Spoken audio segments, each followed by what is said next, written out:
So today's topic, as you can see, is interval notation. And what you're going to learn today is something that you're going to use anytime that we have an answer that involves an inequality. And that's going to involve domain and range.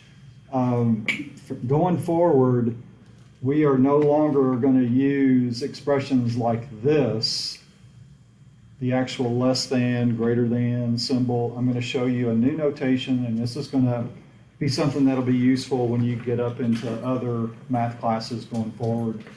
So let's take a look at what interval notation is all about. So what I'm doing here is I'm going back to what we used to do. So for this number line graph solution, it's representing all the numbers that are greater than 5, and so in the past we would have said this. Well, this in inequality notation is going to be written like this in interval notation. So think about an interval as really two different numbers, a low end number and then a high end number, kind of like bookends. You always put the low on the left and the high on the right. Well, this interval starts at 5 on the left, and then it never really has a right because it's approaching positive infinity.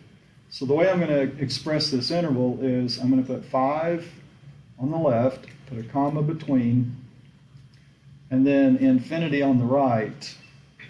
So it's kind of like, in some cases, it's like an ordered pair, sort of. Since 5 is not included, you see the open circle, I'm going to put a parenthesis next to 5. Anytime you have an open circle where the number itself is not going to be included in the solution, you use parentheses, and that's always going to be used for infinity.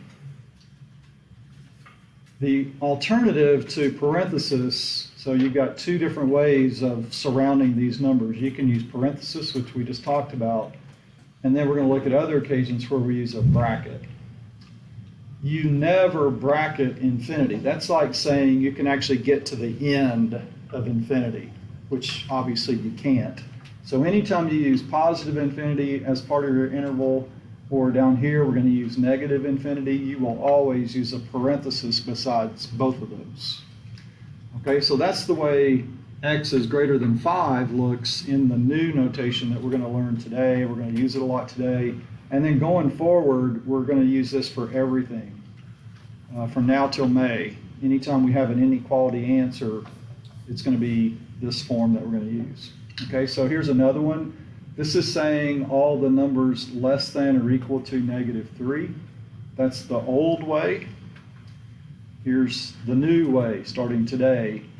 The left part of this interval, the left side, is actually negative infinity. So this is always setting up as small on the left, big on the right. Well, in this case, small is the negative infinity, and the right edge of the interval is going to be -3.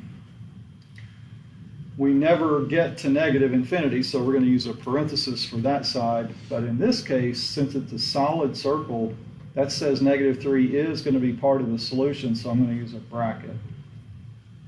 So it's a parenthesis when it's open, or if it's just greater than, bracket if it's closed, or if it says less than or equal to. You'll use a bracket in those cases. All right, here's one of those between statements. In the old days, we would have said this. Today, we're going to express it like this. -2 will be the left side of the interval. +12 will be the right side. Bracket with -2, parenthesis with 12. Okay, one more, and then we'll do some other examples. So here's the old way. Less than or equal to 16. So we have the left side, the right side. So in my interval, left side of the interval is 6. Right side of the interval is 16. Bracket 16, parenthesis 6. Okay, any questions so far? All right. I'm going to just run through these with you, and if you want to go ahead and work ahead and see if you end up getting them right, that's fine, but I'm just going to go ahead and talk you through these. You don't have to show the inequality for these, just the interval. So my interval, it's bounded by -1 on the left and +4 on the right. And according to this graph, neither one of these numbers are actually included. So I just put parentheses around both. The left edge or the left side of this interval is actually -infinity for letter F. The right side of the interval is going to be -9. And since it's open above -9, that will be parenthesis. The right side of this interval is +infinity. The left side of the interval is 3. You always put the small on the left, and that should be a bracket. So 3 will be bracketed, and you will never bracket either positive or negative infinity. Okay? Pretty easy stuff. All right, so we're going to do a few more. Now we're just looking at the actual inequalities.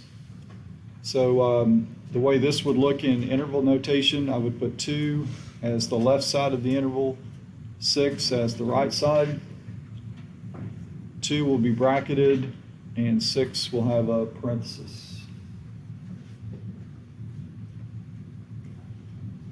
This one is approaching -infinity, so that's going to be the left side of the interval, and -15 will be the right side, and they will both have parentheses.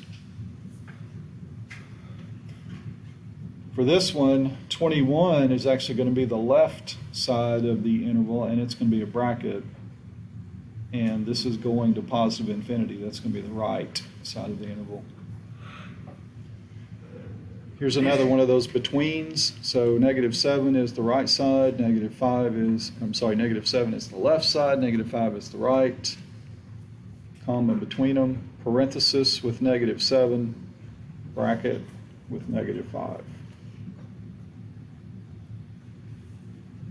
This is approaching, it's starting at 30, and then it's going to positive infinity, so 30 is the left. Positive infinity is where it's approaching. It's on the right, both parentheses. This one is it's starting at 0 going left, so -infinity is the left, 0 is the right, and since it's or equal to, 0 will have a bracket. Okay, and then you're not going to have to actually do this in actual homework problems, but this is just a drill. We're going both directions just so you can drill this. So I've got some on the homework where you're going to go from interval notation to inequality. So this would look like, I'm going to just use the variable x. It's going to go between 2 and 5. And since I see brackets, they're going to be or equal to in both cases. This is going to be, the solution is between -3 and -2, and since they're parentheses, neither of those will be or equal to.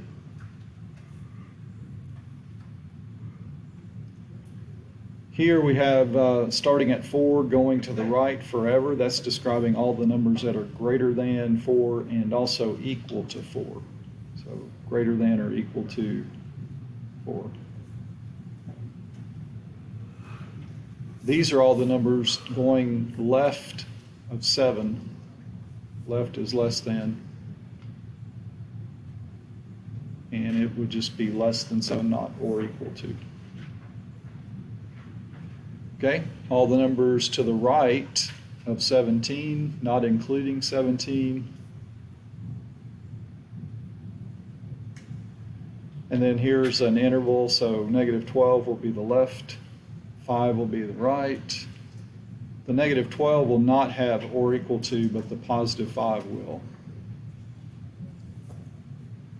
So any questions so far? We're just about done with your notes, and I'll give you the rest of the time to see if you can finish the assignment.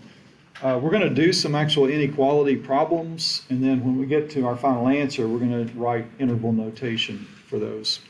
So I'm going to distribute the 1/2. 1/2 times x, 1/2 times -6. I'm going to get the x terms on the same side, so I'm going to subtract 1/2 x from both sides. So -3 is greater than, this is, just think of this as 1 minus 1/2. It's positive 1/2. And to get x by itself, I'm first going to subtract 10.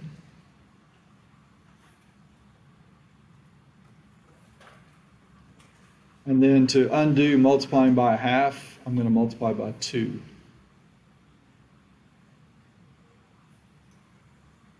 So that is okay. Personally, when I'm doing inequalities, I like to put the variable on the left. So if you turn it around, I think this helps make interval notation make a little bit more sense too. So just be careful if you switch places with those, just turn the inequality. So I need to show all the numbers that are going left of -26 using interval notation. So infinity will be the left side of the interval, -26 will be the right side, and parentheses for both. We'll skip letter B just for sake of time, but I want to show you how these combined inequalities, we haven't done a lot of these. Let me just go through an example. Really not much different than what we've already done, it's just that it looks a little bit different. I still want to start thinking about how to get x by itself, so you'll focus on the middle.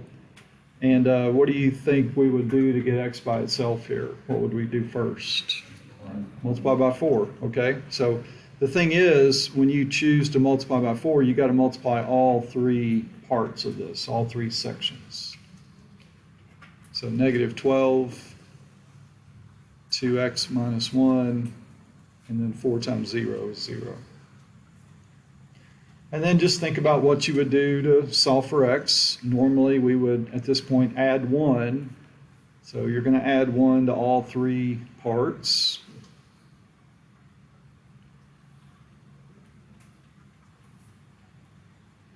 And now you would divide by 2.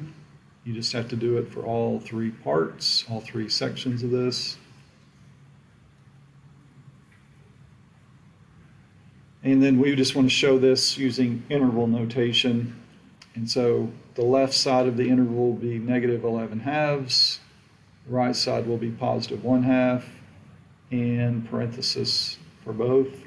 Just maybe you don't have to change your notes if you'll just listen for a second. If this were negative, this 2 were negative, and I ended up dividing by -2, what does that mean for these? Yeah, that means you would switch these. Of course, that would be a positive, and that would be a negative. So be careful when you're multiplying or dividing by negative. That's going to cause you to switch the inequality. Okay, and I'm going to give you a handout, and it looks like you're going to have plenty of time. I would say you'll finish it before you leave. But if you don't finish it, it's what's due tomorrow.